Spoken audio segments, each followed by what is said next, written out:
Llevé el celular averiado de mi nuera a reparar. Pero el técnico que lo arregló me llamó aparte y me susurró: cancele las tarjetas, cambie las contraseñas y huya inmediatamente.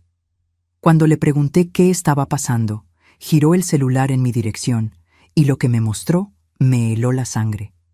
Pero antes de continuar, asegúrese de estar ya suscrito al canal y escriba en los comentarios: ¿desde dónde está viendo este video?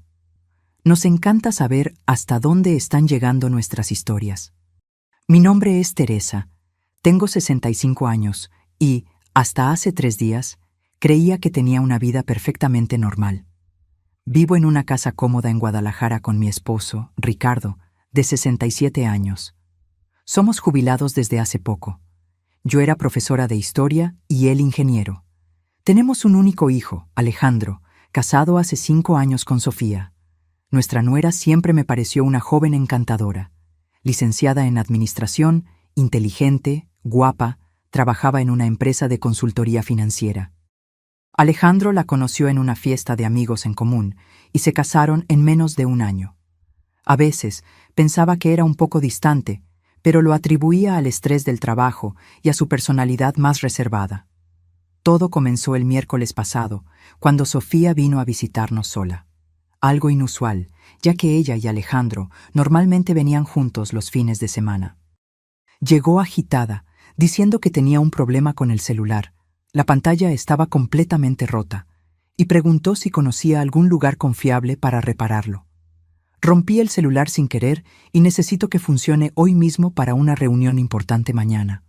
Alejandro está de viaje y no tengo idea de dónde llevarlo, explicó.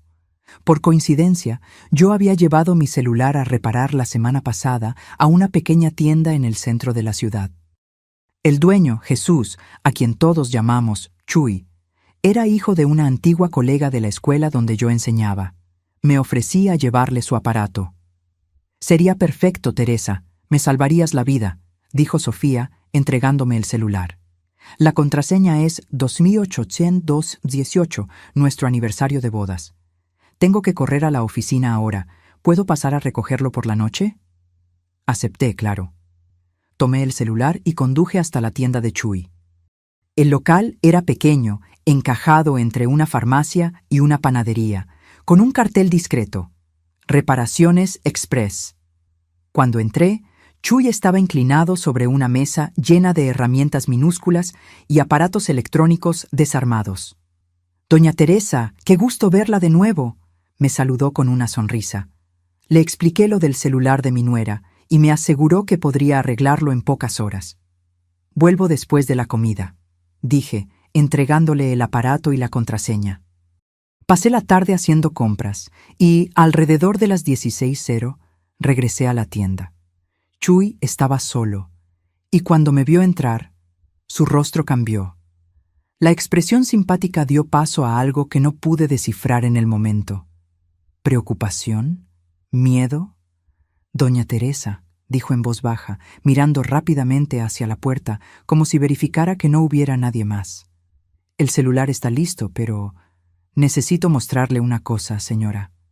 Fruncí el ceño, confundida. «¿Algún problema con el aparato?» «No con el aparato», respondió, y entonces se acercó, hablando casi en un susurro. «Cancele las tarjetas, cambie las contraseñas y huya inmediatamente». Sentí un escalofrío recorrer mi espalda. «¿Qué? ¿De qué me está hablando, Chuy?» Me hizo una señal para que me acercara, abrió el celular de Sofía y entró en la aplicación de mensajes. Navegó hasta una carpeta llamada Plan B y me mostró la pantalla. Mi sangre se congeló. Eran mensajes intercambiados entre Sofía y mi hijo, detallando un plan para matarme. «Mamá se está poniendo más olvidadiza», decía un mensaje de Alejandro. «Es el momento perfecto. El doctor ya está documentando sus lapsos de memoria a petición mía. Nadie va a cuestionar cuando suceda». La respuesta de Sofía me revolvió el estómago. «El seguro de vida de ella y de tu padre vale casi 2 millones. Con la venta de la casa después, tendremos suficiente para empezar de cero, lejos de Guadalajara». Sentí que mis piernas flaqueaban y tuve que apoyarme en el mostrador. «Esto Esto no puede ser verdad, murmuré, más para mí misma que para Chuy. Doña Teresa, juro que no quería meterme. Cuando estaba probando el celular después de la reparación, apareció una notificación y accidentalmente vi estos mensajes. No pude ignorarlo. Seguí deslizando la conversación, con los ojos desorbitados por el horror. Discutían métodos, fechas, cómo hacerlo parecer un accidente doméstico. Hablaban de medicamentos que podrían usar, dosis que serían fatales para una señora de su edad con presión alta. Mi propio hijo y su esposa, planeando fríamente mi muerte. También están planeando matar a Ricardo, susurré, sintiendo que me faltaba el aire. La conversación detallaba cómo harían para eliminar a mi esposo después. Tiene que ser con unas semanas de diferencia, escribió Alejandro. Una pareja mayor muriendo al mismo tiempo levantaría sospechas. Chuy cerró la puerta de la tienda y giró el cartel a cerrado. Me trajo un vaso de agua y me ayudó a sentarme. «Tiene que ir a la policía», dijo él, con voz firme pero gentil. Negué con la cabeza, todavía en shock. No me van a creer. Es la palabra de una anciana olvidadiza contra mi hijo y mi nuera, personas respetables en la comunidad. Entonces, señora, tiene que reunir pruebas y tiene que protegerse. Tenía razón.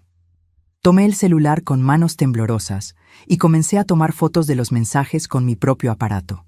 Documenté todo: fechas, horas, el plan detallado, las menciones al médico de la familia que aparentemente estaba siendo manipulado para crear un historial de demencia. Chuy, ¿podrías restaurar el celular exactamente como estaba?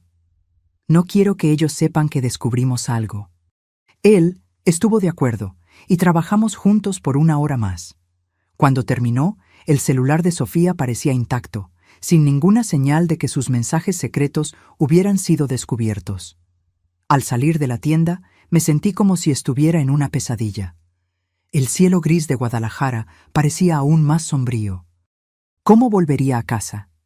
¿Cómo miraría a Ricardo sabiendo que nuestro único hijo planeaba matarnos? Peor aún, ¿cómo enfrentaría a Sofía cuando viniera a recoger el celular?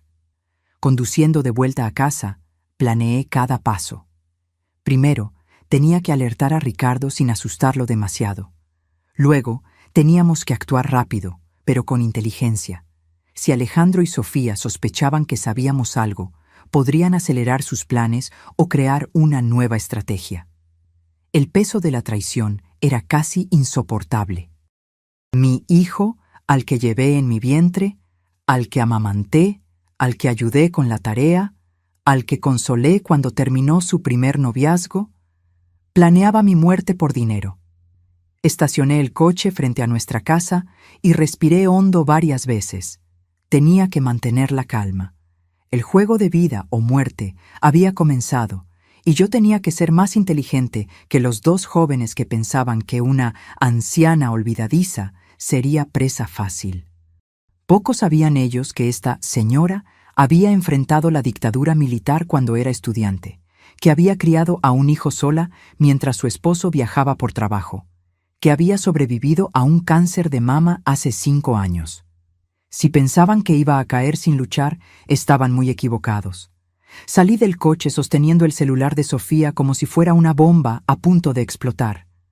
Entré en casa, donde mi vida nunca más sería la misma. Ricardo estaba en la sala, viendo las noticias como hacía todas las tardes. Su rostro familiar, con el cabello gris y las gafas de lectura en la punta de la nariz, me dio un instante de normalidad en medio del caos que se había instalado en mi vida. ¿Pudiste resolver lo del celular de Sofía?, preguntó distraídamente, sin quitar los ojos de la televisión. Tragué saliva. Sí, está arreglado. Tenía que contárselo, pero no sabía cómo empezar. ¿Cómo le dices a tu esposo de 40 años que tu único hijo los quiere muertos a los 2? Ricardo, le llamé, mi voz más firme de lo que esperaba. Necesito mostrarte algo. Es grave. Algo en mi tono debió alarmarlo, porque inmediatamente apagó la televisión y me miró con atención. ¿Qué pasó, Teresa? Me senté a su lado y le mostré las fotos que había tomado de los mensajes. Observé su rostro mientras leía. La confusión inicial, seguida por la incredulidad, luego el horror y finalmente un dolor tan profundo que pensé que se derrumbaría allí mismo. No, susurró él con la voz ahogada. Debe haber algún error. Alejandro, jamás. Yo tampoco quería creerlo, respondí, sosteniendo sus manos temblorosas. Pero son ellos, Ricardo. Es el número de Alejandro, es la forma en que escribe, y Sofía respondiendo desde su celular, que está aquí conmigo. Ricardo cerró los ojos, respiró hondo varias veces. Cuando los abrió de nuevo, vi algo que rara vez presenciaba. Determinación absoluta. ¿Qué vamos a hacer?, preguntó. Le expliqué mi plan inicial, documentar todo, verificar nuestras cuentas bancarias, cambiar contraseñas, cancelar tarjetas compartidas, investigar qué médico estaría involucrado en esto. Teníamos que actuar como si nada hubiera cambiado, mientras secretamente reuníamos pruebas suficientes para confrontarlos, o, si era necesario, llevarlo todo a la policía. Sofía vendrá a recoger el celular esta noche, avisé. Tenemos que actuar con normalidad. ¿Cómo? La voz de Ricardo falló. ¿Cómo voy a mirarla sabiendo que...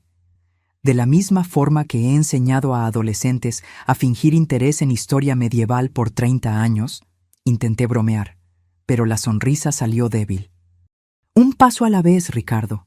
Nuestra vida depende de esto. Pasamos la siguiente hora revisando cuentas bancarias en línea. Descubrimos algo perturbador. Pequeñas sumas habían sido transferidas regularmente de nuestra cuenta conjunta a una cuenta desconocida en los últimos 3 meses. Valores lo suficientemente bajos como para no levantar sospechas. 200 pesos aquí, 300 pesos allá, pero que sumaban casi 10,000 pesos.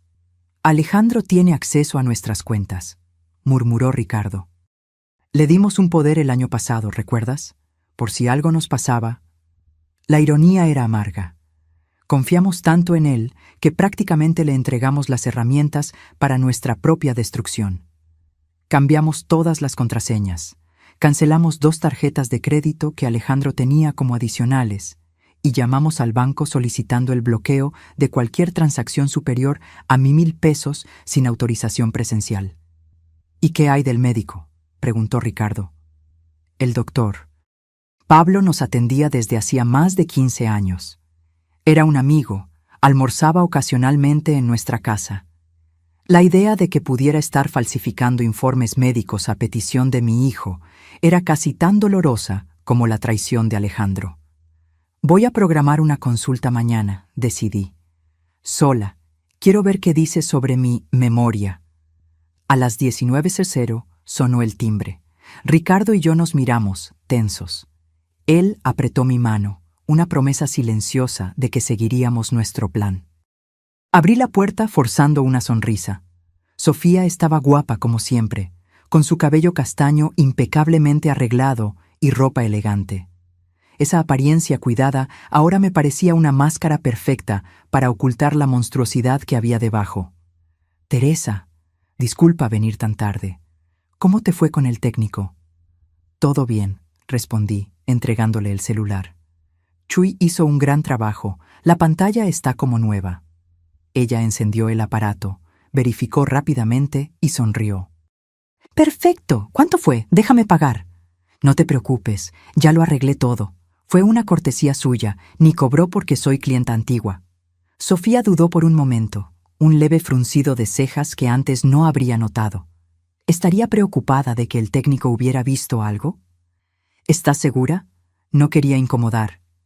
¿Qué va, hija? ¿Quieres pasar? Ricardo está viendo la tele. Íbamos a tomar un té. Ay, no puedo hoy. Tengo una presentación mañana temprano y aún necesito revisar algunos datos. Noté cómo evitó mirarme directamente mientras hablaba. Una mentirosa hábil, pero ahora que sabía qué buscar, las pequeñas señales estaban ahí. Entiendo. ¿Cuándo regresa Alejandro del viaje? Mañana por la noche, respondió rápidamente. Otra mentira. Por los mensajes, Alejandro no estaba de viaje. Estaba en casa, esperando noticias de ella. Dile que nos visite pronto, dije, manteniendo el tono casual.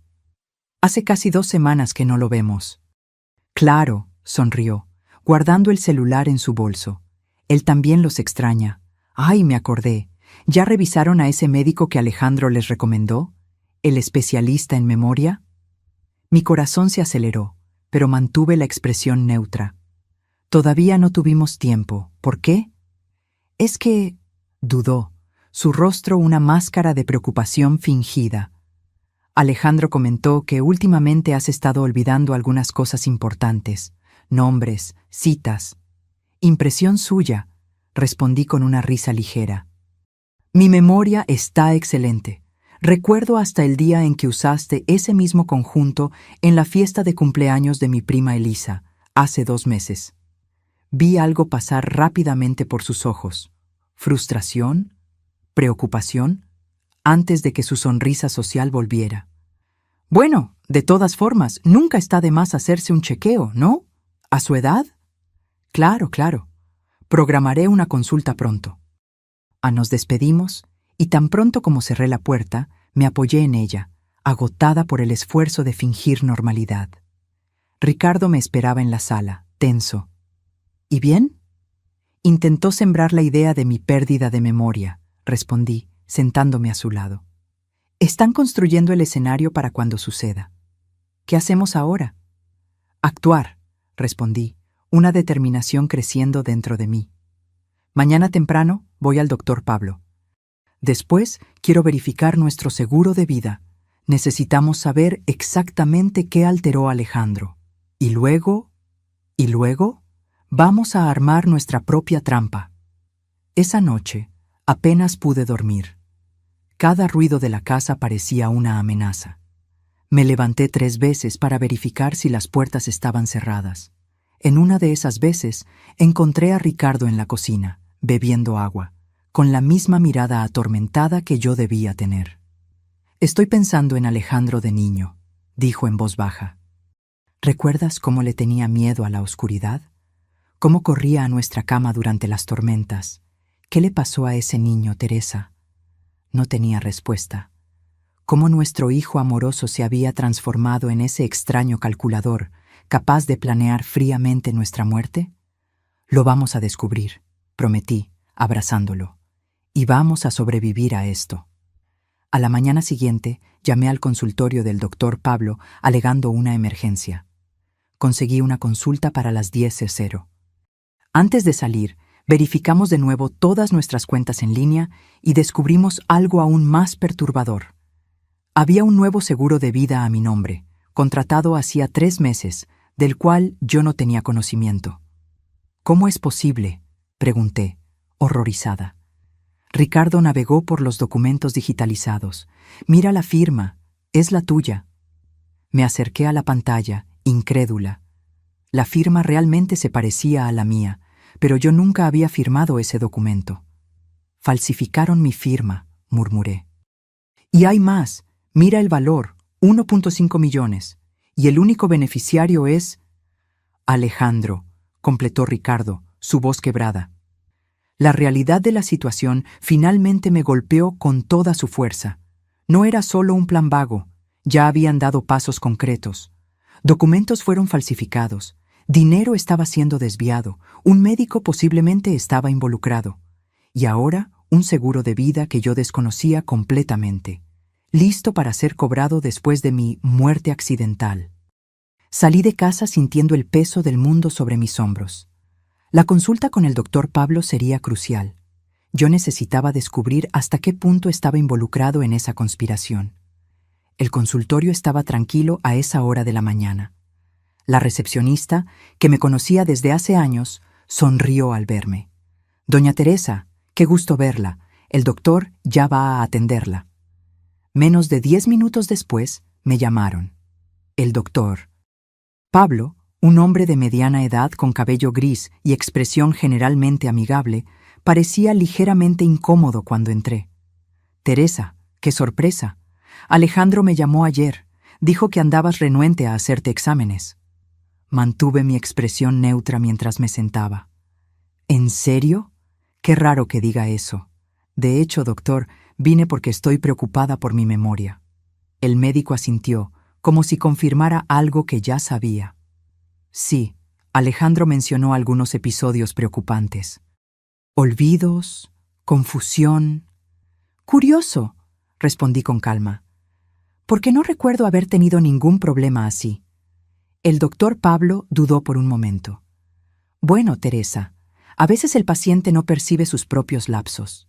Es común en cuadros iniciales de demencia. Y usted ya tiene un diagnóstico, por lo visto. Parecía cada vez más incómodo. No, claro que no. Pero Alejandro me mostró algunos videos. Usted confundiendo fechas, olvidando nombres de personas cercanas.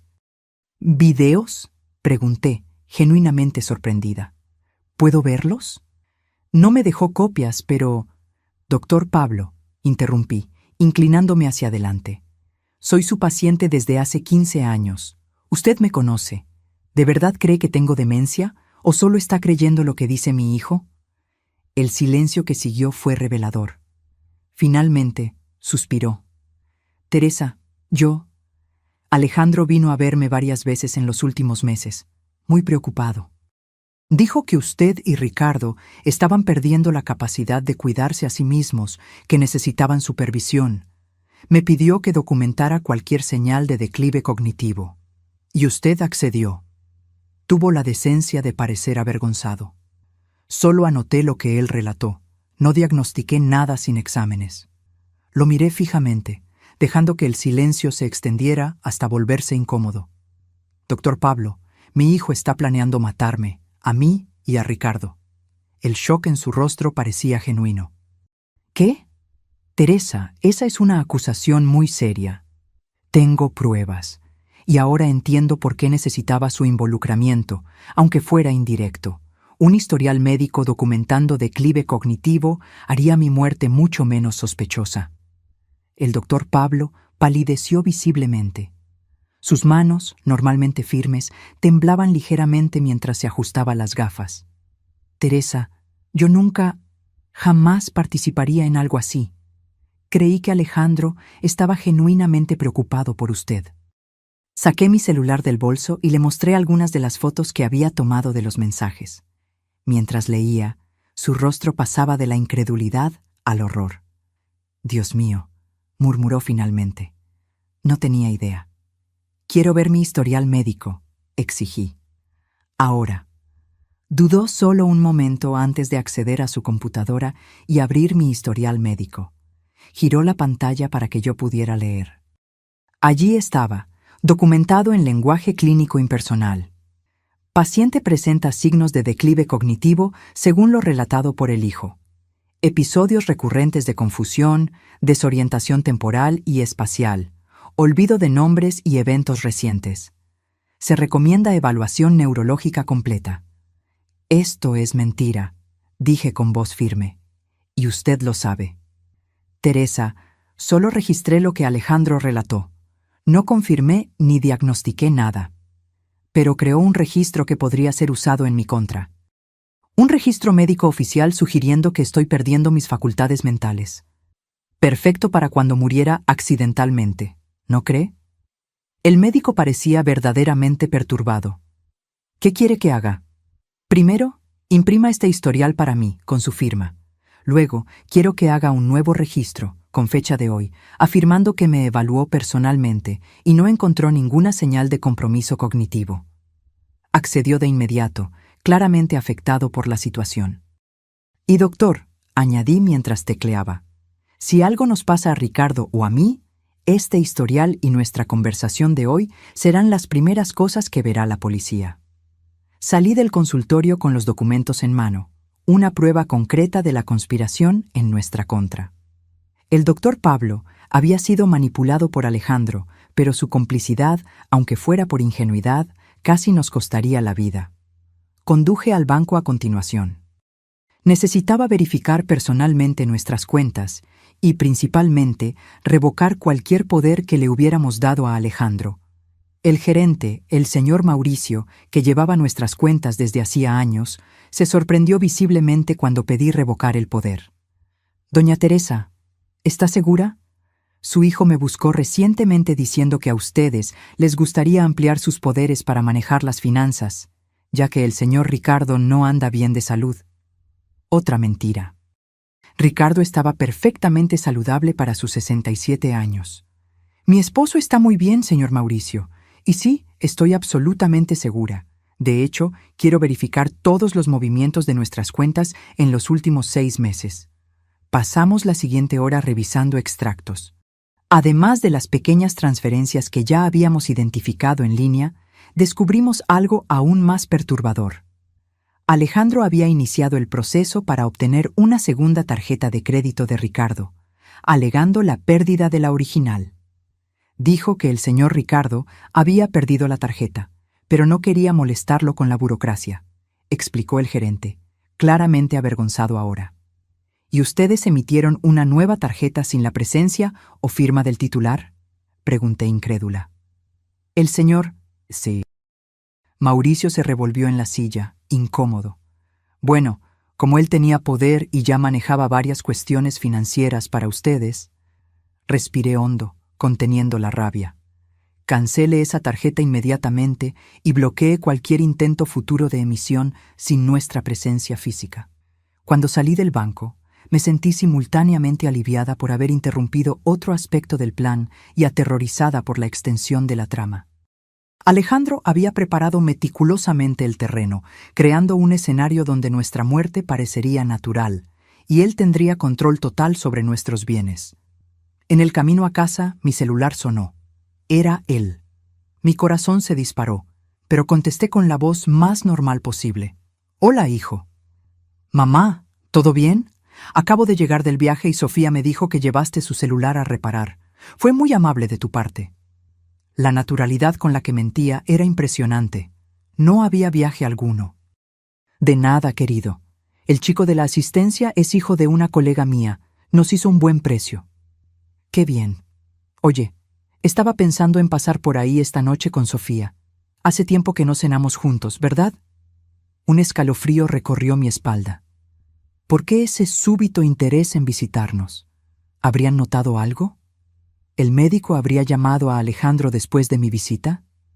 «Claro», respondí, manteniendo la voz firme. «Vengan, sí, hago esa lasaña que te gusta». «Perfecto. Ah, y mamá. ¿Fuiste al médico que te recomendé?»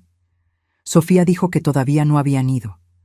«De hecho, fui al doctor Pablo esta mañana». Un breve silencio. «¿Fuiste? ¿Y qué te dijo?» «Nada del otro mundo. Hizo algunas pruebas sencillas. Dijo que estoy perfectamente bien para mi edad». Otro silencio, más largo esta vez. «Ah, bueno, qué bien entonces. Pero tal vez sea bueno buscar una segunda opinión, ¿sabes? A veces el doctor Pablo es muy conservador con los diagnósticos». «Veremos, hijo». «¿Nos vemos por la noche entonces?» «Sí, sobre las 19:00, hasta más tarde».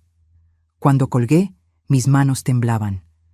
La conversación aparentemente inocente estaba cargada de subtextos amenazantes. Alejandro claramente esperaba que el doctor Pablo me hubiera declarado con algún tipo de compromiso cognitivo y se desestabilizó cuando supo que no fue el caso. Y ahora quería cenar con nosotros esta noche. ¿Por qué? ¿Para observar mi comportamiento? ¿Para verificar si demostraba alguna sospecha? ¿O algo peor? Llegué a casa y encontré a Ricardo en la sala, rodeado de papeles. Levantó la vista, ansioso. «¿Cómo te fue? ¿El médico está involucrado?» Le expliqué todo. Cómo Alejandro había manipulado al doctor Pablo para crear un falso historial médico. Cómo obtuvo acceso a nuestras cuentas bancarias. Cómo falsificó documentos del seguro de vida. «Y acaba de llamarme», concluí. «Él y Sofía quieren cenar aquí esta noche». Ricardo palideció. «¿Crees que sospechan que descubrimos algo?» «No estoy segura, pero se perturbó claramente cuando supo que fui al doctor Pablo y que el médico no encontró nada malo conmigo». Nos miramos, la misma pregunta silenciosa flotando entre nosotros. ¿Qué podrían intentar Alejandro y Sofía durante esa cena? «No podemos comer ni beber nada que traigan», dijo Ricardo finalmente. «Y uno de nosotros debe estar siempre atento, observando lo que hacen». Estuve de acuerdo. «Necesitamos grabar esa cena de alguna forma. si dicen algo incriminatorio.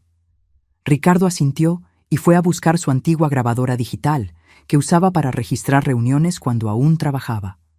Probamos el aparato, verificando si aún funcionaba y dónde podríamos esconderlo en el comedor. Pasé la tarde preparando la lasaña que prometí, aunque la idea de sentarme a la mesa con 2 personas que planeaban matarnos me hacía sentir físicamente mal. Cada vez que pensaba en los mensajes, en la frialdad calculadora con la que nuestro propio hijo discutía nuestra muerte, sentía un dolor que ninguna palabra podría describir. ¿Cómo llegamos a este punto?, le pregunté a Ricardo mientras preparábamos la mesa para la cena. ¿En qué nos equivocamos con él? Ricardo negó con la cabeza, sus ojos mostrando el mismo dolor que yo sentía. No lo sé, Teresa. Pensé que conocíamos a nuestro hijo. A las 19:00 en punto, sonó el timbre. Ricardo y yo intercambiamos una última mirada de confirmación. La grabadora estaba escondida debajo de la mesa, funcionando. Nuestra estrategia era simple: actuar con naturalidad, observar cada movimiento suyo y, si era posible, provocar algún desliz que pudiéramos documentar. Abrí la puerta con una sonrisa ensayada. Alejandro y Sofía estaban allí. Él, sosteniendo una botella de vino tinto, y ella, una caja de bombones que sabían que eran mis favoritos. «¡Mamá!», exclamó Alejandro, abrazándome con entusiasmo. El contacto físico, que antes me daba confort, ahora me daba escalofríos. ¿Cómo podía abrazarme sabiendo que planeaba matarme? «¡Qué ganas de verte!», continuó, entregándome la botella. «Trajimos un vino especial para hoy». «Ah, gracias, querido», respondí, analizando discretamente la etiqueta.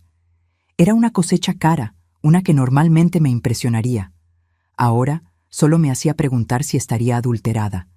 Ricardo los recibió en la sala, su sonrisa tan forzada como la mía. Les ofrecí agua, café o jugo. Cualquier cosa menos el vino que trajeron. «Todavía no, mamá», dijo Alejandro, sentándose cómodamente en el sofá. «Vamos a guardar el vino para acompañar la cena». Hablamos de trivialidades por casi media hora. El trabajo de ellos, el clima, noticias locales. La surrealista normalidad de la situación me daba náuseas.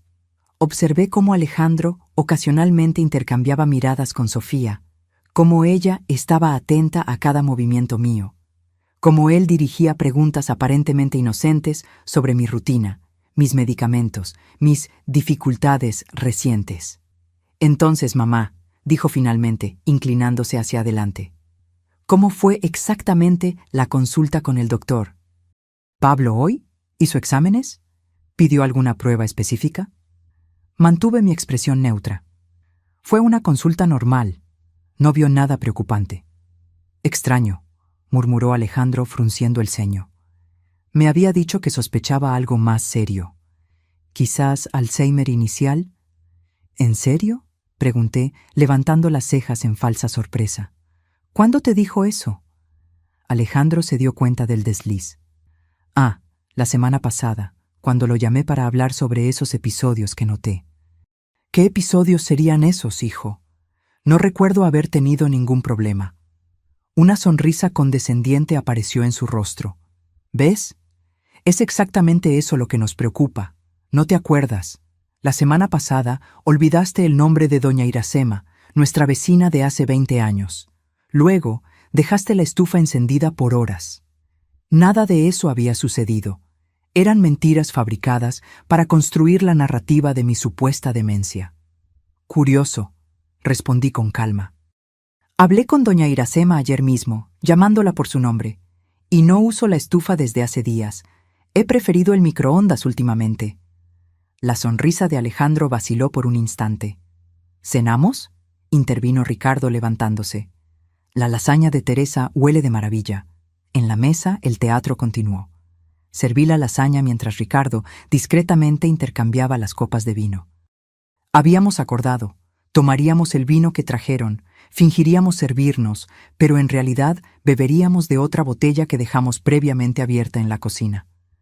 «Un brindis», propuso Alejandro, levantando su copa, «por la familia y la salud». Levantamos nuestras copas y fingimos beber. Observé atentamente cuando Alejandro y Sofía tomaron sus propios tragos. Bebían con normalidad, sin dudar. Tal vez el vino no estaba adulterado después de todo. Teresa, dijo Sofía, poniendo su copa en la mesa. Alejandro y yo hemos estado conversando. Nos preocupa que vivan solos en esta casa tan grande. ¿Es verdad?, agregó Alejandro. Especialmente considerando estos episodios recientes. Pensamos que tal vez sería mejor que se mudaran a un lugar más pequeño, más fácil de mantener. O tal vez podríamos venir a vivir aquí con ustedes por un tiempo. Sentí a Ricardo tensarse a mi lado. Era eso. Querían mudarse a nuestra casa, estar más cerca para ejecutar el plan. Qué amables de su parte, respondí, manteniendo la voz firme. Pero estamos perfectamente bien, ¿verdad, Ricardo? Absolutamente, estuvo de acuerdo él. De hecho, hasta estamos pensando en viajar pronto, tal vez una temporada en la costa, en Cancún. Vi a Alejandro y Sofía intercambiar una mirada rápida. ¿Viaje? ¿Ahora?, cuestionó Alejandro. No creo que sea una buena idea, papá. ¿Y los médicos de mamá? ¿Y tus exámenes de rutina? Todo excelente, respondí por Ricardo. Podemos viajar tranquilamente. Sofía sonrió, pero sus ojos permanecieron fríos. ¿Necesitan ayuda para planear ese viaje? ¿Puedo buscar hoteles, paquetes? No será necesario, corté. Ya nos ocupamos de todo. La cena transcurrió con esa tensión subyacente. En cada pregunta aparentemente inocente, reconocía la verdadera intención detrás. Estaban evaluando nuestro estado mental, tratando de establecer control, buscando maneras de acercarse físicamente a nosotros. Cuando serví el postre, un flan que hice con cuidado frente a Ricardo, Alejandro retomó el asunto. Estuve hablando con un abogado, dijo casualmente, sobre poderes más amplios. Saben cómo es para emergencias.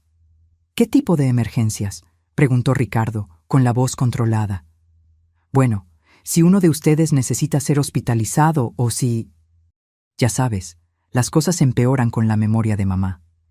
El abogado sugirió un poder pleno que me daría autoridad para tomar decisiones médicas y financieras por ustedes. Miré a mi hijo, estudiando su rostro. Ese mismo rostro que besé de bebé, que consolé de niño, que fotografié orgullosa en su graduación. ¿Cómo se había transformado en la máscara de un extraño calculador?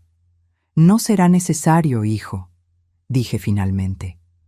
Ya actualizamos todos nuestros documentos recientemente. Incluso hicimos algunos cambios en nuestro testamento y en los beneficiarios de los seguros. La expresión de Alejandro se congeló por un instante. ¿Cambios? ¿Qué tipo de cambios? Nada del otro mundo, solo asegurando que todo esté en orden en caso de que algo nos pase. Sofía puso la mano sobre el brazo de Alejandro como si lo contuviera. Siempre es bueno revisar esos documentos, dijo ella suavemente. ¿Consultaron a un abogado? El doctor. Mauricio, el que tú recomendaste, mintió Ricardo con naturalidad impresionante. Fue muy útil. No existía ningún doctor Mauricio, pero la mentira alcanzó su objetivo. Ambos parecieron momentáneamente desestabilizados. A las 22:00, Alejandro miró el reloj y anunció que tenían que irse. Mañana trabajo temprano, justificó. Pero yo sabía el verdadero motivo. Necesitaban recalcular sus planes. Después de muchos abrazos falsos y promesas vacías de visitarnos más a menudo, finalmente se fueron. Tan pronto como se cerró la puerta, Ricardo y yo nos desplomamos en el sofá, agotados físicamente por el esfuerzo de mantener las apariencias. «Están sospechando», susurró Ricardo. «Se dieron cuenta de que algo cambió». Estuve de acuerdo, levantándome para tomar la grabadora. Rebobinamos la grabación, escuchando de nuevo toda la conversación. Las implicaciones eran claras. Alejandro y Sofía aún estaban decididos a seguir con el plan, pero nuestros movimientos recientes, la consulta médica, los cambios bancarios, la mención al testamento, los habían vuelto cautelosos. «Van a intentar algo pronto», dijo Ricardo. «No pueden esperar mucho más, ahora que empezamos a tomar medidas de protección». «Necesitamos más pruebas concretas», dije. «La grabación ayuda, pero aún no es suficiente para la policía». ¿Y si intentáramos que confesaran? ¿Confrontarlos directamente? Negué con la cabeza. Demasiado arriesgado. Lo negarían todo y se volverían más vigilantes. Esa noche, verificamos todos los cerrojos 3 veces antes de acostarnos. Aún así, dormí con un teléfono al lado de la cama y una silla apoyada en la puerta del dormitorio. Precauciones que jamás imaginé necesitar tomar contra mi propio hijo. A la mañana siguiente, me desperté sobresaltada por el sonido de un coche estacionando. Corrí a la ventana y vi a Sofía saliendo de su camioneta negra, sola, a las 8:00 de la mañana de un día laborable, cuando debería estar en el trabajo. «Ricardo», llamé urgentemente, «Sofía está aquí». Él se levantó rápidamente, aún somnoliento. «¿Sola? ¿Dónde está Alejandro?» «No lo sé. Voy a abrir, pero quédate cerca». Bajé las escaleras, tratando de controlar el ritmo de mi respiración. ¿Por qué vendría Sofía tan temprano, sin avisar? ¿Qué quería? Abrí la puerta incluso antes de que tocara el timbre. Su rostro registró sorpresa por un momento, rápidamente sustituida por una sonrisa ensayada. «Teresa, disculpa venir tan temprano. Estaba de paso camino al trabajo y pensé en dejar estos documentos que Alejandro separó para ustedes». Sostenía un folder amarillo. «¿Qué documentos?», pregunté, sin intentar tomarlo. «Sobre ese poder que hablamos ayer. Y algunos artículos sobre tratamientos para Alzheimer inicial que pueden ayudar a retrasar el progreso de la enfermedad». Extendió el folder de nuevo. «Alejandro está realmente preocupado por ti». Miré el folder por un largo momento. Era una trampa. Tenía que serlo. Tal vez documentos ya preparados con mi firma falsificada, como el seguro de vida que descubrimos. «¿Por qué no pasas?», invité, manteniendo mi tono casual. «Podemos tomar un café y revisarlo juntas». Sofía dudó visiblemente. «De hecho, voy tarde al trabajo. Solo quería dejar esto para que lo leyeran con calma». «Insisto», dije, abriendo más la puerta. «Ricardo acaba de hacer café fresco. Solo tomará 5 minutos». A regañadientes entró. La conduje hasta la cocina, donde Ricardo ya estaba, aparentando tranquilidad mientras tomaba su café. «Sofía, qué agradable sorpresa», dijo él. «Trajo algunos documentos para que firmemos», expliqué, enfatizando la palabra firmemos. Ricardo entendió de inmediato. «Qué bien», respondió él. «Vamos a echar un vistazo». Sofía parecía cada vez más incómoda mientras Ricardo tomaba el folder y comenzaba a examinar los documentos. La observé atentamente, notando cómo sus ojos seguían cada movimiento de él, cómo sus dedos tamborileaban nerviosamente en la mesa. «Interesante», murmuró Ricardo después de unos minutos. «Este poder le daría a Alejandro control total sobre nuestras finanzas y decisiones médicas. Prácticamente nos volvería legalmente incapaces». «Es solo una precaución», justificó Sofía rápidamente. «Considerando la condición de Teresa». «¿Qué condición sería esa exactamente?», pregunté directamente. «Bueno, los lapsos de memoria, la confusión». Ella dudó, aparentemente dándose cuenta de que estaba en terreno peligroso. Alejandro notó varios episodios. «Curioso», comenté. «El doctor Pablo no encontró nada de eso ayer». «Los médicos pueden equivocarse», replicó, recuperando la compostura. «Por eso la importancia de una segunda opinión con un especialista». Ricardo puso los documentos de vuelta en el folder y lo empujó hacia Sofía. «Agradecemos la preocupación, pero no vamos a firmar esto. De hecho, ya iniciamos los procedimientos para revocar el poder limitado que le dimos a Alejandro el año pasado». El shock en su rostro fue genuino y momentáneo, rápidamente sustituido por una expresión de preocupación estudiada. «Pero, ¿por qué? Alejandro solo quiere ayudar». «Estamos seguros de que sí», respondí. «Pero preferimos mantener el control de nuestras propias vidas». Sofía se levantó abruptamente. «Tengo que irme. Estoy realmente atrasada». «Claro», dije, acompañándola hasta la puerta. «Dile a Alejandro que llamaremos más tarde para hablar sobre estos documentos». Tan pronto como ella se fue, Ricardo y yo nos miramos, la misma conclusión evidente para ambos. «Están acelerando el plan», susurró él. Sí, asentí. Y eso significa que tenemos que actuar ahora. Después de que Sofía se fue, Ricardo y yo examinamos cuidadosamente los documentos que había traído. Como sospechábamos, el poder le daría a Alejandro poderes absolutos sobre nuestras finanzas, propiedades y decisiones médicas. También había un formulario de internación voluntaria para una clínica de reposo, en realidad una institución para adultos mayores con demencia severa, con espacios para nuestras firmas. Ya ni siquiera intentan disimular, murmuró Ricardo, sus dedos temblando mientras hojeaba los papeles. Prácticamente nos están pidiendo que firmemos nuestra propia sentencia de muerte. Eso es bueno, respondí, sorprendiéndolo. Cuanto más explícitos sean, más pruebas tendremos. Pasé la mañana fotografiando cada documento, creando copias digitales que envié al correo electrónico de Estela, mi amiga de mucho tiempo y la única persona fuera de nuestra casa en la que confiaba completamente. Le expliqué brevemente la situación y le pedí que guardara los archivos de forma segura, sin hablar con nadie sobre ello. ¿Qué hacemos ahora?, preguntó Ricardo cuando terminé. Necesitamos un plan. Claramente están avanzando. La visita sorpresa de Sofía, estos documentos, no podemos esperar más. Decidimos que era hora de buscar ayuda profesional. No la policía, aún no teníamos pruebas definitivas suficientes, sino un abogado que pudiera orientarnos sobre cómo proteger legalmente nuestros bienes y, más importante, nuestras vidas.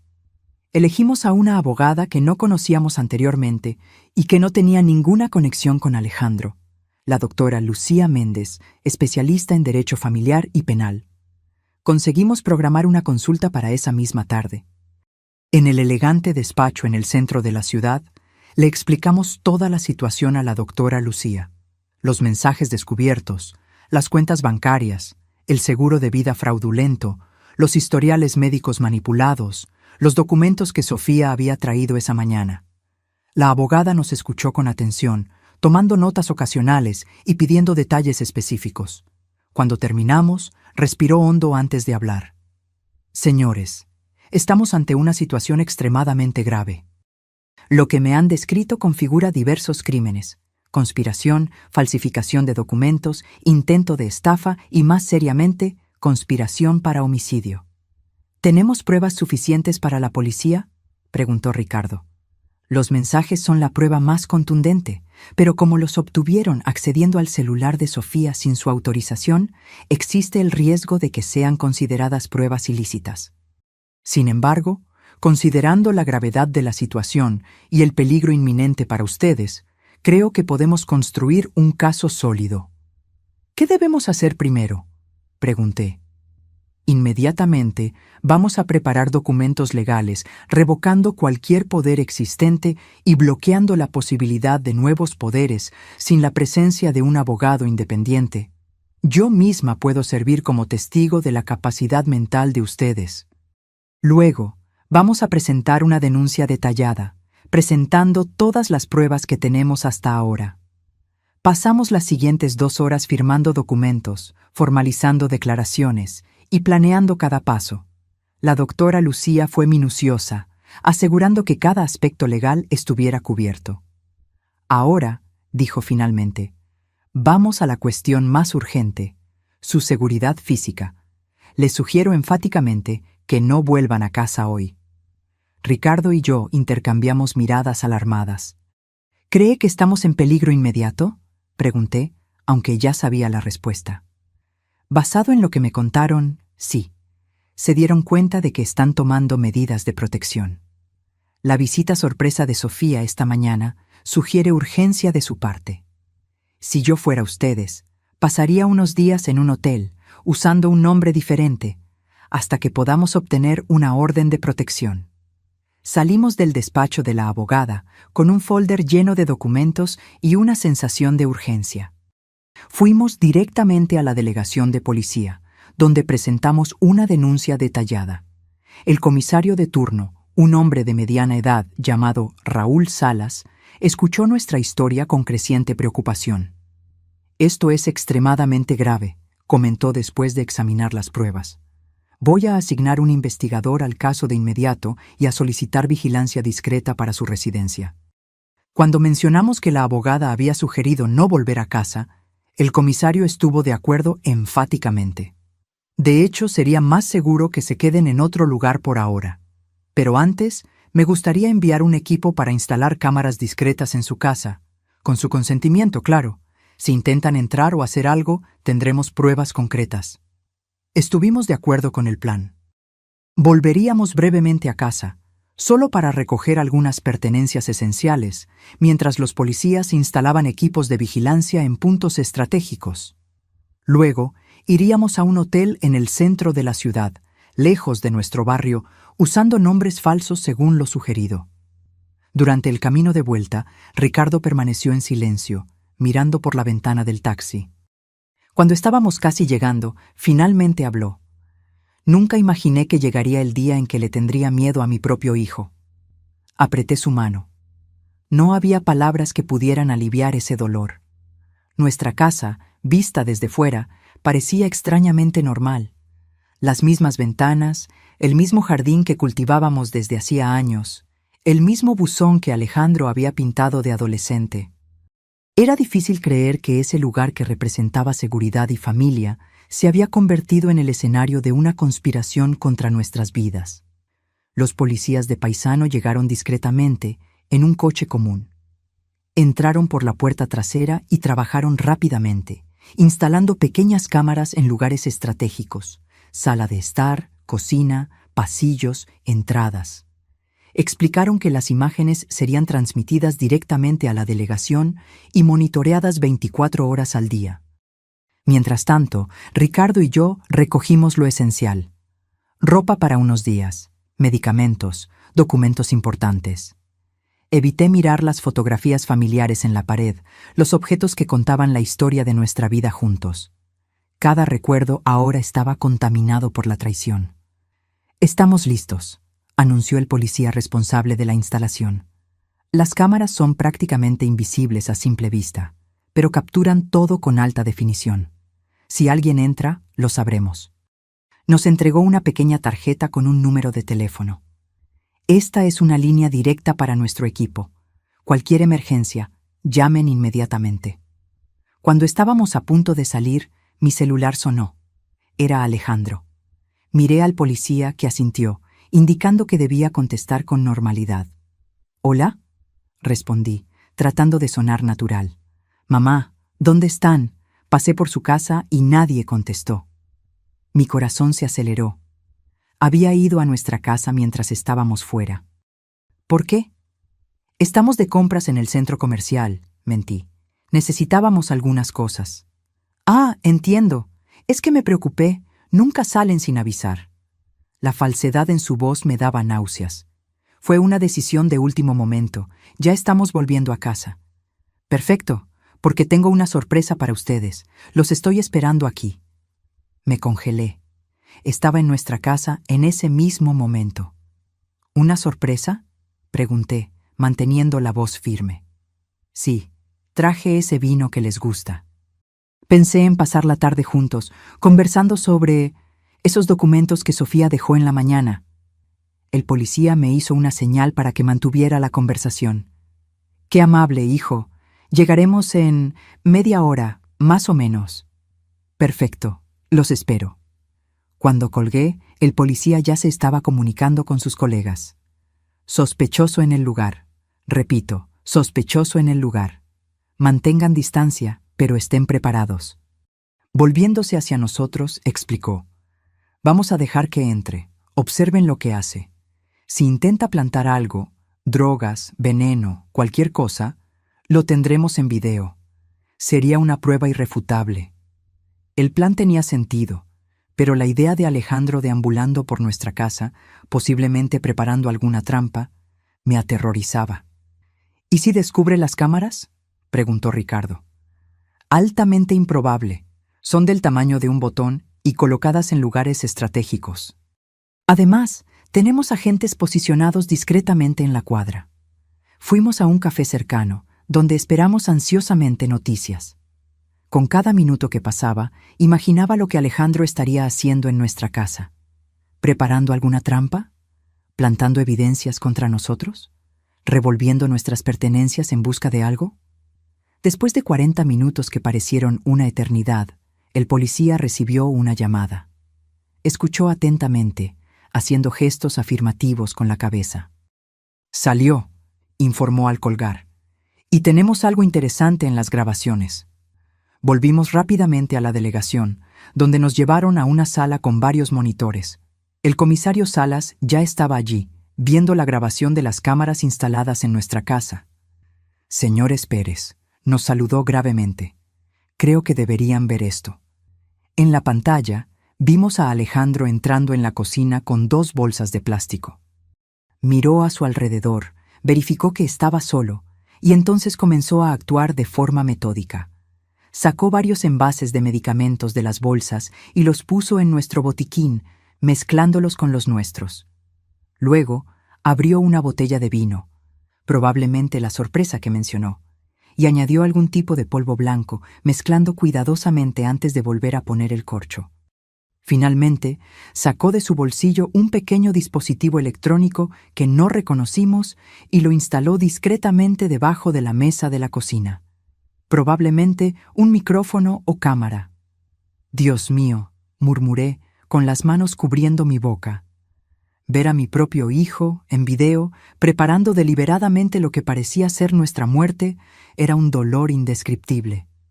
«Ahora tenemos pruebas más que suficientes», dijo el comisario. «Voy a emitir órdenes de arresto para Alejandro Pérez y Sofía Pérez de inmediato». ¿Qué puso en nuestro botiquín?», preguntó Ricardo con la voz temblorosa. «Necesitamos analizarlo, pero por la apariencia son medicamentos controlados, posiblemente en dosis elevadas. La sustancia que añadió al vino también será analizada, pero apostaría por algún tipo de sedante potente». El comisario puso la mano en mi hombro. «Señora Pérez, sé que esto es extremadamente doloroso, pero necesito que entienda. Su hijo estaba intentando matarlos activamente hoy. Si hubieran vuelto a casa y tomado ese vino». No pude contener las lágrimas. La realidad de la situación finalmente me golpeó con toda su fuerza.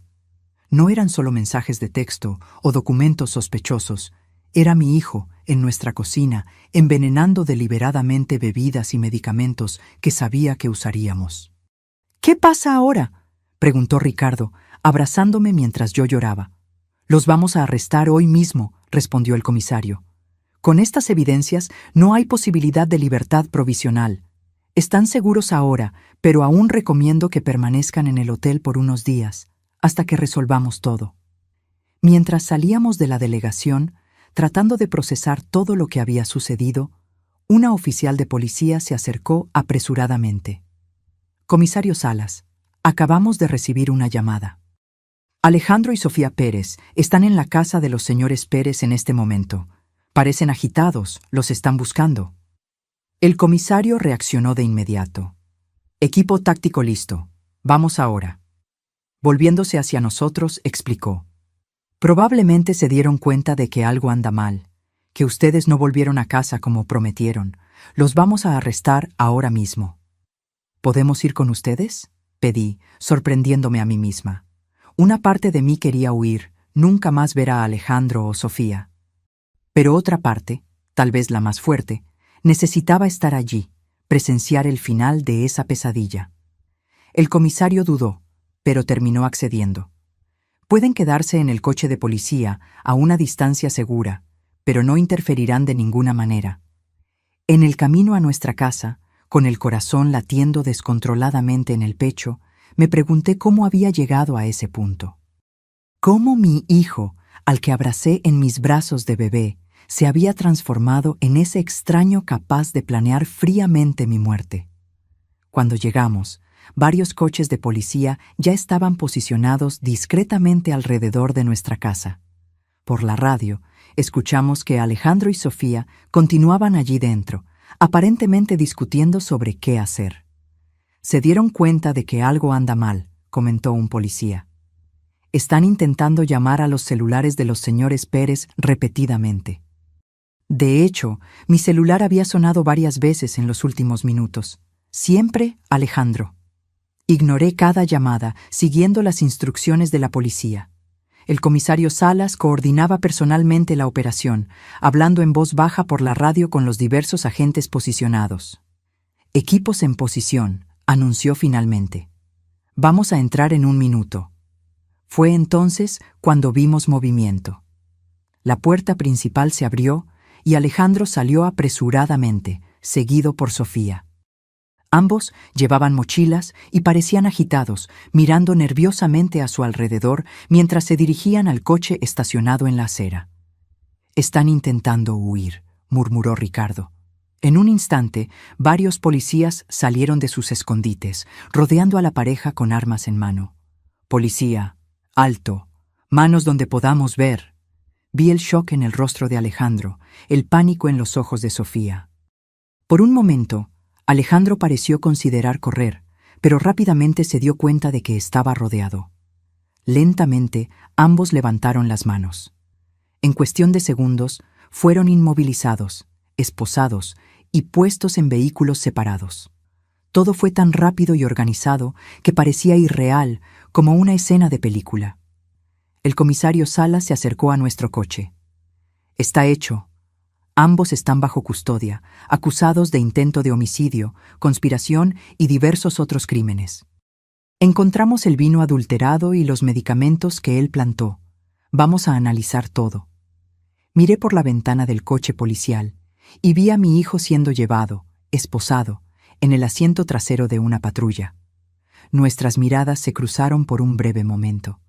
No vi remordimiento en sus ojos, solo rabia y quizás sorpresa por haber sido atrapado. En ese momento, una sensación extraña me dominó. No era alivio, no era venganza satisfecha, era solo un vacío profundo. Como si algo fundamental hubiera sido arrancado de mí. Volvimos a la delegación, donde prestamos más declaraciones formales. Los policías habían encontrado en las mochilas de Alejandro y Sofía diversos artículos incriminatorios. Los medicamentos originales de los envases que él había plantado en nuestra casa, más dosis del polvo que puso en el vino, boletos de avión al extranjero con fecha para el día siguiente y una considerable cantidad de dinero en efectivo. «Estaban listos para huir», explicó el comisario. «Probablemente se dieron cuenta de que algo andaba mal, que ustedes no volvieron a casa como prometido. El plan era claramente dejar el vino envenenado, esperar que ustedes lo consumieran y huir antes de que los cuerpos fueran encontrados». Ricardo sostuvo mi mano con fuerza mientras escuchábamos. Cada nuevo detalle era como un cuchillo atravesando mi corazón. «Pueden verlos, si quieren», ofreció el comisario después de finalizar los trámites burocráticos. «Están en celdas separadas, esperando el traslado». Ricardo negó con la cabeza. Todavía no estaba listo, y yo lo respeté. Pero algo dentro de mí necesitaba mirar a los ojos de mi hijo una última vez. «Quiero ver a Alejandro», dije, sorprendiéndonos a todos, incluso a mí misma. El comisario me condujo por un pasillo largo y frío hasta una sala pequeña con una mesa y 2 sillas. «Lo traeremos aquí. Estaremos observando por el cristal. Y si siente cualquier incomodidad, solo tiene que levantar la mano, y lo interrumpimos de inmediato». Asentí, sentándome con la espalda recta y las manos cruzadas sobre la mesa para disimular su temblor. Unos minutos después, la puerta se abrió y Alejandro entró, esposado y escoltado por un policía. Su rostro estaba pálido, los ojos rojos, el cabello despeinado. Parecía haber envejecido 10 años en pocas horas. El policía lo hizo sentarse frente a mí y salió, permaneciendo justo afuera de la puerta. Por casi 1 minuto, permanecimos en silencio, solo mirándonos. Alejandro fue el primero en hablar.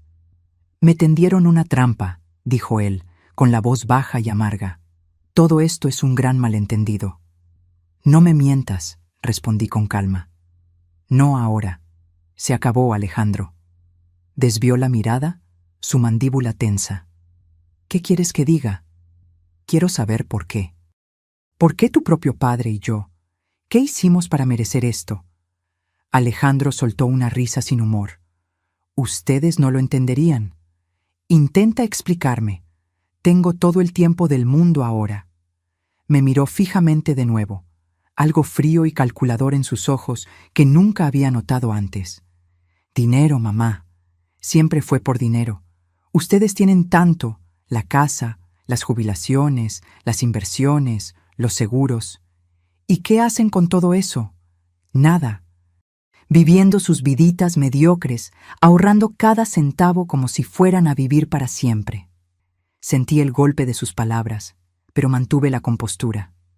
¿Y eso justifica matarnos? Fue idea de Sofía, al principio, admitió él, como si eso lo absolviera de alguna forma. Ella trabaja en finanzas, se dio cuenta de cuánto valían ustedes, y estaba cansada de esperar. ¿Por qué esperar décadas por una herencia, decía, cuando podemos empezar nuestra verdadera vida ahora? ¿Y tú estuviste de acuerdo? ¿Así? ¿Tan fácilmente? Se encogió de hombros.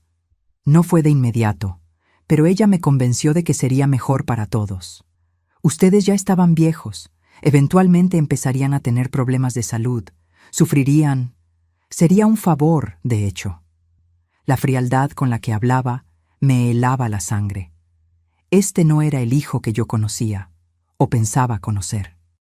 Un favor, repetí lentamente. Envenenar a tus propios padres sería un favor. No sería doloroso, respondió como si eso importara. Simplemente se dormirían y no despertarían, sin sufrimiento. Como el vino que preparaste hoy. Alejandro se quedó en silencio por un momento. ¿Cómo se enteraron? Fueron los mensajes en el celular de Sofía, ¿verdad? Ese técnico idiota.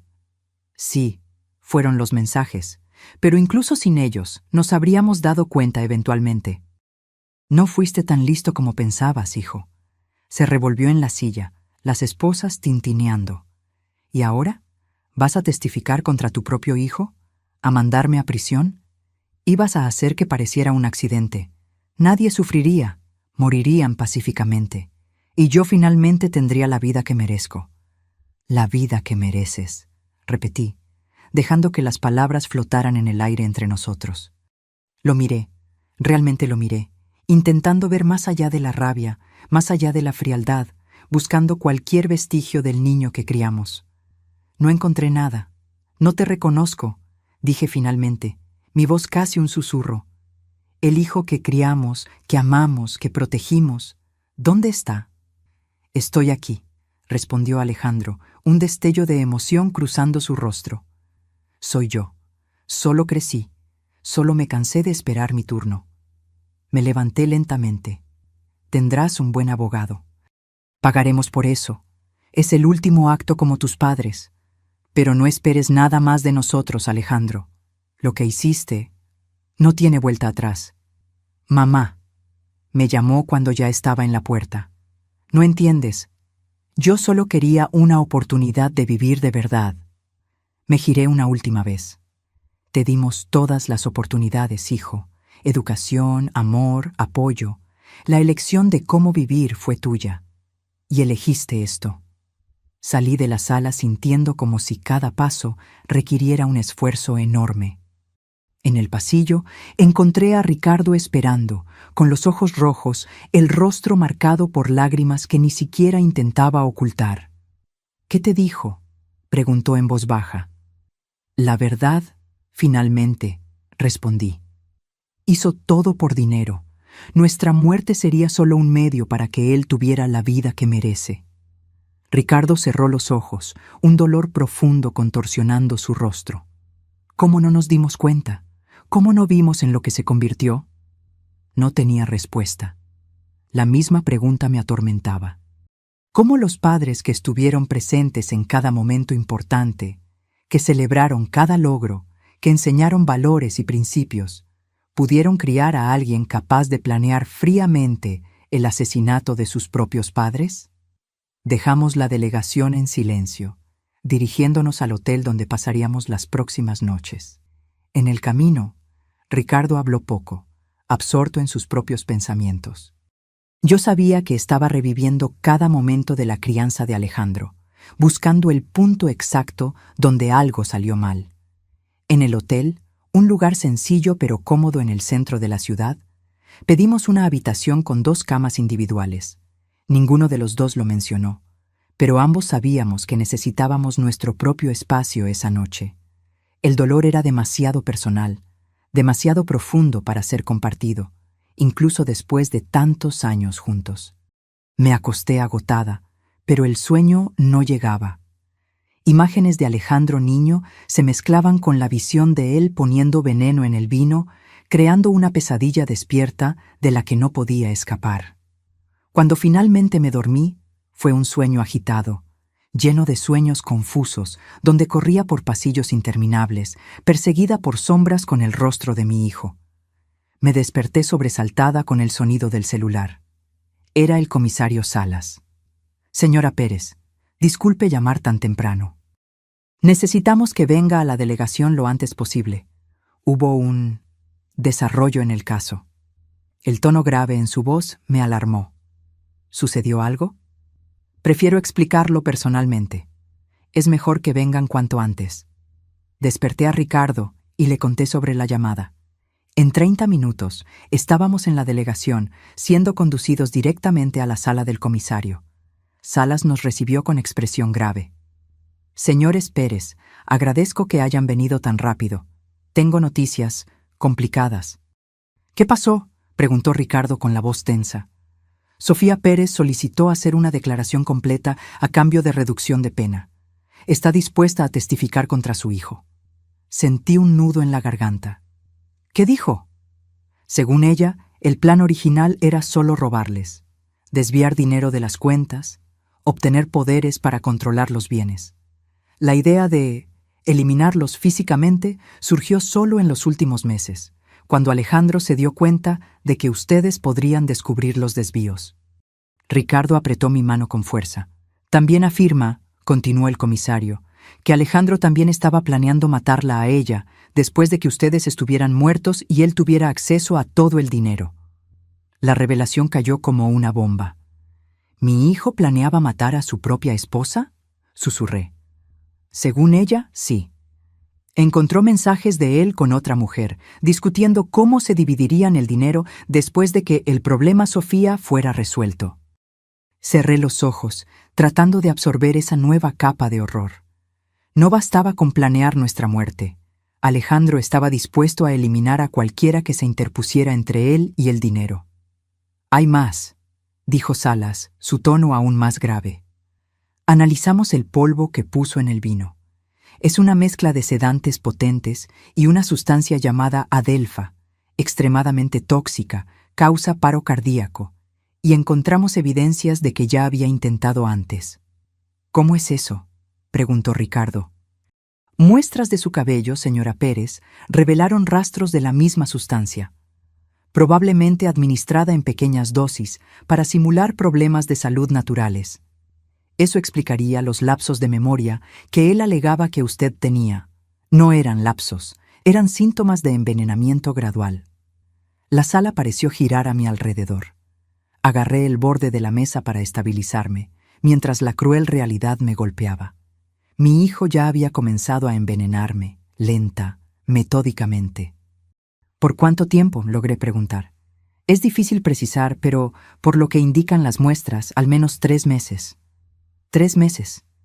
Repasé mentalmente las pequeñas señales que había ignorado. Dolores de cabeza más frecuentes, momentos de mareo, noches de insomnio. Lo atribuí todo al estrés, a la edad, nunca imaginando que estaba siendo lentamente envenenada por mi propio hijo. ¿Y el señor Ricardo?, preguntó el comisario, volviéndose hacia mi esposo. Me siento bien, respondió él confundido. Aún así, recomendamos exámenes toxicológicos. Si la señora fue blanco, es posible que él también haya comenzado a actuar contra usted. Dejamos la delegación aún más afectados que antes. La idea de que Alejandro no solo planeaba matarnos, sino que ya había iniciado el proceso, era insoportable. Cada comida que compartimos en los últimos meses, cada taza de café que él gentilmente preparó, cada medicamento que me recordó tomar, todo podía haber sido parte de su plan macabro. Vamos al hospital ahora mismo, insistió Ricardo. Necesitamos verificar si hay daños permanentes. En el hospital, fuimos atendidos con prioridad después de explicar la situación. Los médicos realizaron una batería de exámenes, recolectaron muestras de sangre y cabello y nos internaron para observación por 24 horas. Los resultados, cuando llegaron, confirmaron las sospechas. Yo tenía niveles detectables de adelfa en el organismo, aunque no lo suficiente para causar daños permanentes. Ricardo estaba limpio, sugiriendo que Alejandro se había enfocado en mí primero, probablemente porque, como mujer mayor con historial de problemas de salud, tuve cáncer de mama años atrás, mi muerte parecería menos sospechosa. Tuvo suerte, señora, explicó el médico. El envenenamiento gradual fue interrumpido antes de que causara daños irreversibles. Con el tratamiento adecuado y tiempo, su cuerpo eliminará completamente la toxina. Suerte. Era una palabra extraña para describir la situación. ¿Tuve suerte porque descubrí que mi hijo me estaba envenenando antes de que consiguiera matarme? En los días siguientes, el caso ganó proporciones que nunca imaginamos. La historia del hijo que planeó asesinar a sus padres por herencia atrajo la atención de los medios nacionales. Reporteros rodeaban el hotel donde estábamos hospedados. Llamaban constantemente, intentaban de todas las formas obtener una declaración nuestra. Rechazamos todas las entrevistas, todas las apariciones. Nuestro dolor era demasiado profundo, demasiado personal para ser transformado en espectáculo público. La doctora Lucía, nuestra abogada, se convirtió en nuestra portavoz oficial, gestionando todos los aspectos legales y manteniendo a la prensa a distancia. Fue ella quien nos trajo la noticia de que Alejandro sería acusado de intento de homicidio calificado, con los agravantes de envenenamiento premeditado y motivo vil. Si era condenado, enfrentaría décadas de prisión. Una semana después del arresto de Alejandro y Sofía, finalmente nos sentimos seguros para volver a casa. La policía había retirado todo el equipo de vigilancia, pero instaló un sistema de alarma conectado directamente a la delegación, solo por precaución, como dijo el comisario Salas. Entrar de nuevo en esa casa fue una de las cosas más difíciles que he hecho. Cada habitación guardaba recuerdos, algunos hermosos, otros ahora contaminados por el conocimiento de lo que Alejandro se había convertido. En la sala de estar, las fotografías familiares parecían burlarse de nosotros. Alejandro de niño sonriendo en su primer día de escuela. Alejandro adolescente orgulloso con su trofeo de natación. Alejandro adulto en su boda con Sofía. Momentos que capturaban una vida que ahora sabíamos que había sido, al menos en parte, una ilusión. Ricardo caminó lentamente por la casa, tocando objetos, mirando fotografías, como si intentara reconciliar el pasado feliz con el presente devastador. Necesitamos mudarnos, dijo finalmente. No puedo vivir aquí sabiendo lo que pasó en esta cocina, en esta casa. Estuve de acuerdo en silencio. La casa que había sido nuestro refugio durante décadas, ahora estaba impregnada de traición y peligro. Esa noche, acostados en nuestra cama, de la mano en la oscuridad, Ricardo expresó el pensamiento que me estaba atormentando. ¿Llegaremos a entender alguna vez lo que pasó? ¿Cómo nuestro hijo se transformó en esto? No lo sé, respondí honestamente. Tal vez algunas cosas no tienen explicación. Tal vez algunas personas simplemente eligen el camino equivocado, independientemente de cómo fueron criadas. Hablamos con él, Teresa, tantas veces, sobre honestidad, sobre trabajo duro, sobre familia. ¿Cómo no fue suficiente? Tal vez para algunas personas nada sea suficiente. Tal vez el vacío dentro de ellas nunca pueda ser llenado. Permanecimos en silencio por un largo tiempo, cada uno absorto en sus propios pensamientos. Finalmente, Ricardo habló de nuevo. ¿Qué hacemos ahora? ¿Cómo seguimos adelante después de esto? Era la pregunta que yo misma me venía haciendo. ¿Cómo reconstruir una vida cuando los propios cimientos fueron destruidos? ¿Cómo confiar de nuevo cuando la traición vino de quien más amábamos? Un día a la vez, respondí, apretando su mano. Empezamos de nuevo, en otro lugar, apoyándonos mutuamente.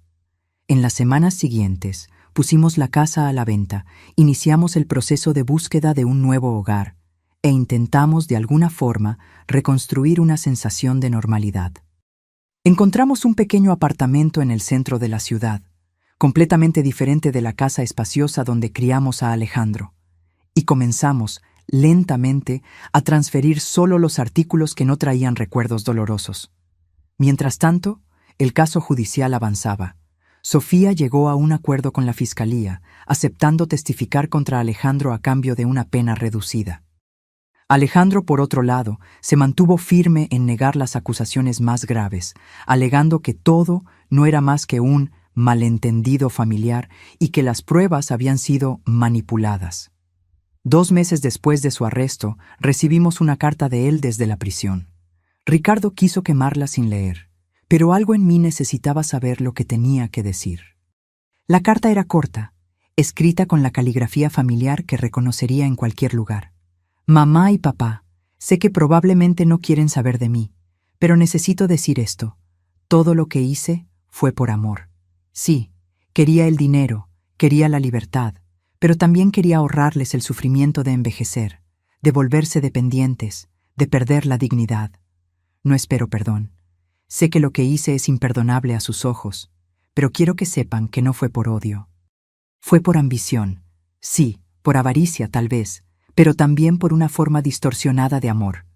Un día, cuando estén listos, me gustaría verlos de nuevo. Hasta entonces, sepan que, a pesar de todo, sigo siendo su hijo, Alejandro. Leí la carta 3 veces, tratando de encontrar sinceridad en las palabras, algún vestigio del hijo que conocí, pero todo lo que vi fue más manipulación, más intentos de justificar lo injustificable. Por amor, murmuré, doblando la carta. Intentó matarnos por amor. Ricardo, que finalmente decidió leerla también, negó con la cabeza con tristeza. Todavía no entiende, tal vez nunca entienda. Guardé la carta en un cajón y nunca respondí. Tal vez un día, cuando el dolor no fuera tan agudo, cuando pudiera pensar en Alejandro sin sentir esa mezcla devastadora de amor y traición, encontraría las palabras para responder.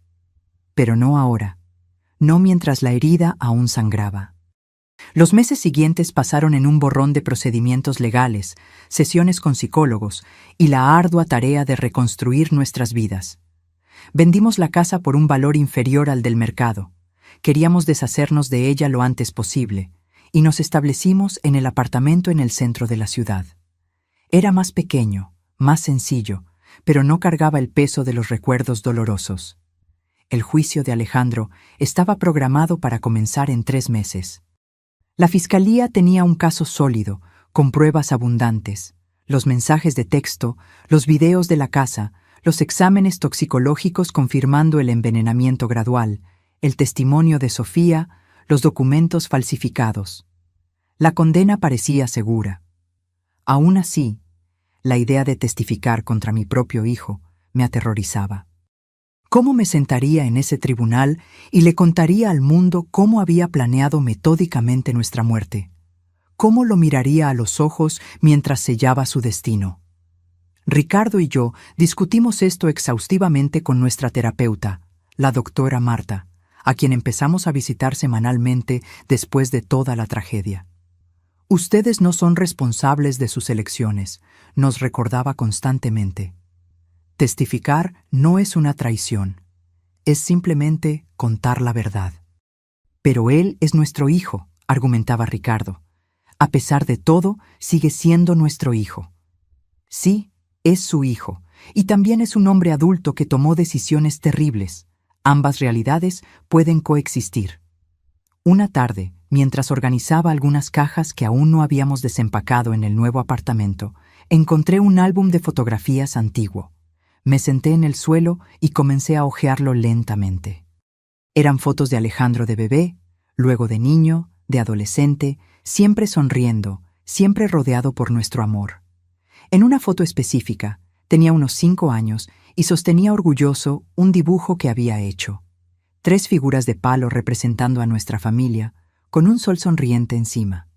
Para la mejor mamá del mundo, decía el dibujo en letras infantiles torcidas. Las lágrimas vinieron incontrolables.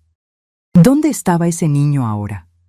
¿En qué momento esa criatura amorosa se transformó en alguien capaz de planear la muerte de sus propios padres? Ricardo me encontró así, llorando sobre el álbum abierto. Sin decir una palabra, se sentó a mi lado y me abrazó. Nos quedamos allí, ambos llorando por la pérdida del hijo que amábamos, no por su muerte física, sino por la muerte de lo que creíamos que era. La semana siguiente, recibimos una visita inesperada. Estela, mi amiga de la biblioteca que me había ayudado a documentar las pruebas contra Alejandro, trajo consigo un folder con recortes de periódicos antiguos. Teresa, Ricardo, comenzó excitante. Encontré algo que necesitan ver. Los recortes eran de un pequeño periódico de una ciudad en el sur del país, con fecha de 5 años atrás. Los titulares gritaban: adulto mayor muere en circunstancias misteriosas. Sobrina hereda fortuna tras muerte de tío. Policía investiga muerte sospechosa, pero archiva caso por falta de pruebas. ¿Qué es esto?, pregunté confundida. Mira la foto. Estela señaló la imagen de una joven siendo entrevistada. Era Sofía, algunos años más joven, pero inconfundiblemente ella. Antes de llamarse Sofía Silva y mudarse a Guadalajara, era conocida como Carolina Santos, en este pequeño pueblo. Y el hombre que murió misteriosamente era su tío, que la crió después de la muerte de sus padres. Ricardo tomó los recortes, leyendo rápidamente. Ella heredó todo. La policía sospechó de envenenamiento, pero no pudo obtener pruebas concluyentes. Exactamente, confirmó Estela. ¿Y sabes cuál era la sustancia sospechosa? Adelfa, respondí, sintiendo un escalofrío recorrer mi espalda. Estela asintió gravemente. El mismo veneno que encontraron en tu organismo, Teresa. El mismo que Alejandro puso en el vino. La implicación era clara y devastadora. Sofía no era solo cómplice de Alejandro. Probablemente era la autora intelectual, la persona que trajo la idea, que enseñó la técnica, que ya había hecho esto antes. ¿Por qué nos estás mostrando esto ahora?, preguntó Ricardo. Porque su acuerdo con la fiscalía está casi finalizado, explicó Estela. Ella va a pasar solo unos años en prisión a cambio de su testimonio contra Alejandro. No es justo, no cuando ella probablemente ya mató antes. Llevamos el descubrimiento a la doctora Lucía, nuestra abogada, que inmediatamente se puso en contacto con el fiscal del caso. Las investigaciones fueron reabiertas, tanto sobre la muerte del tío de Sofía como sobre posibles otros casos similares en su pasado. En cuestión de semanas, el acuerdo de Sofía estaba en suspenso, y ella enfrentaba acusaciones adicionales. La policía encontró en su apartamento un diario detallando no solo el plan para matarnos, sino también anotaciones sobre la muerte del tío y planes para eliminar a Alejandro después de conseguir acceso a nuestro dinero. El panorama que emergió era aún más sombrío de lo que imaginábamos. Sofía era una sociópata calculadora que había engañado a Alejandro, manipulándolo para que planeara nuestra muerte. Ella lo había usado como herramienta, con la intención de deshacerse de él tan pronto como consiguiera lo que quería. Alejandro, al enterarse de esto durante una audiencia preliminar, colapsó. Según su abogado, finalmente se dio cuenta de la extensión de la manipulación que había sufrido, aunque esto no lo eximía de su culpa por participar activamente en el plan. Fue en ese momento que tomamos una decisión difícil. Visitaríamos a Alejandro en prisión. No por perdón o reconciliación, era demasiado pronto para eso, si es que alguna vez sería posible, sino para mirar la verdad de frente, para intentar entender. La penitenciaría era un lugar frío y opresivo. Seguimos a un guardia por pasillos grises hasta una pequeña sala de visitas, donde esperamos en silencio tenso. Cuando la puerta se abrió y Alejandro entró, esposado y vistiendo el uniforme naranja de presidiario, mi corazón se encogió. Había perdido peso. Su rostro estaba pálido, con ojeras profundas. Parecía mucho mayor que sus 35 años. Cuando nos vio entrar, lágrimas inmediatas comenzaron a correr por su rostro. «¿Mamá? ¿Papá?», susurró con la voz ronca. «Vinimos», respondió Ricardo simplemente, sentándose al lado de la cama. No había mucho que decir. El abismo entre nosotros era demasiado vasto para ser llenado con palabras. Pero estar allí, ofrecer ese pequeño confort humano, parecía importante, no solo para Alejandro, sino también para nosotros. Lo siento mucho, dijo él finalmente, por todo. Sé que no significa nada después de lo que hice, pero tengo que decirlo. ¿Por qué intentaste suicidarte?, pregunté directamente. Miró sus propias manos vendadas. Porque finalmente entendí la magnitud de lo que hice. No solo el plan, las mentiras, la manipulación, sino cuánto los lastimé, cuánto destruí. Y me di cuenta de que nunca podría arreglarlo. Por primera vez desde que todo sucedió, vi algo en sus ojos que parecía genuino. No manipulación, no autocompasión, sino comprensión real del dolor que había causado. Tienes razón, dijo Ricardo, su voz gentil pero firme. Algunas cosas no se pueden arreglar, pero eso no significa que debas rendirte. ¿Por qué? ¿Qué me queda? La vida, respondí simplemente. Imperfecta, difícil, dentro de estas paredes por muchos años, pero aún así, vida. La oportunidad de, tal vez, un día, hacer algo bueno con ella. Estuvimos solo media hora. No prometimos volver regularmente, ni ofrecimos perdón fácil. Solo nos despedimos, dejando en el aire la posibilidad, aunque tenue, de algún tipo de relación futura. En el camino de vuelta a casa, Ricardo y yo permanecimos en silencio por un largo tiempo, procesando la visita, las emociones conflictivas que suscitó. ¿Fue lo correcto?, preguntó él finalmente. No sé si existe una cosa correcta en situaciones como esta, respondí. Solo sé que no me arrepiento de haber ido. 4 años después de descubrir la conspiración contra nuestras vidas, Ricardo y yo celebramos 45 años de casados. Decidimos no hacer nada grandioso. Solo una cena tranquila en casa con los pocos amigos que permanecieron a nuestro lado durante toda la tormenta. Durante la cena, mientras observaba a Ricardo contar una historia que hizo reír a todos, me di cuenta de algo importante. Éramos felices de nuevo. No de la misma forma que antes. Había cicatrices que nunca desaparecerían completamente, pero de una forma más profunda, más consciente. Habíamos enfrentado lo peor que la vida podía ofrecer y sobrevivido. Habíamos reconstruido algo del caos, encontrado significado después de la destrucción. Y, tal vez lo más importante, habíamos elegido no permitir que la traición envenenara el resto de nuestras vidas. Alejandro continuaba en prisión, donde pasaría muchos años más. Después del intento de suicidio, parecía haber encontrado algún tipo de propósito. Comenzó a estudiar Derecho a través de un programa para prisioneros, con la idea de eventualmente ayudar a otros reclusos. Lo visitábamos ocasionalmente, no con frecuencia, pero lo suficiente para mantener una tenue conexión. Sofía cumplía su condena en una penitenciaría de máxima seguridad, rechazando cualquier contacto con nosotros. Según lo que escuchamos, continuaba negando responsabilidad por todos sus crímenes, siempre culpando a los demás. En cuanto a nosotros, aprendimos a cargar nuestra historia sin dejar que nos defina completamente. Cuando conocíamos a nuevas personas, eventualmente la verdad salía a la luz. Nuestra ciudad no era tan grande, y el caso había sido notorio. Pero descubrimos que la mayoría de las personas era compasiva, respetuosa con nuestro dolor. Algunas noches, todavía me despierto sobresaltada, recordando ese momento en la tienda de electrónica cuando Chuy giró la pantalla del celular hacia mí y mi mundo se derrumbó. A veces, Ricardo todavía tiene pesadillas, donde Alejandro logra completar su plan.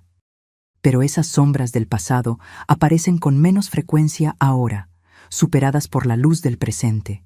Las pequeñas alegrías del día a día, los nuevos amigos, los hobbies redescubiertos, el amor que sobrevivió a lo impensable.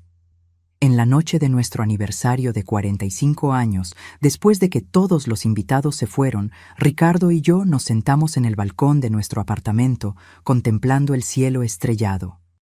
«¿Quién lo diría?», comentó él, sosteniendo mi mano, «que después de todo, todavía estaríamos aquí, Juntos.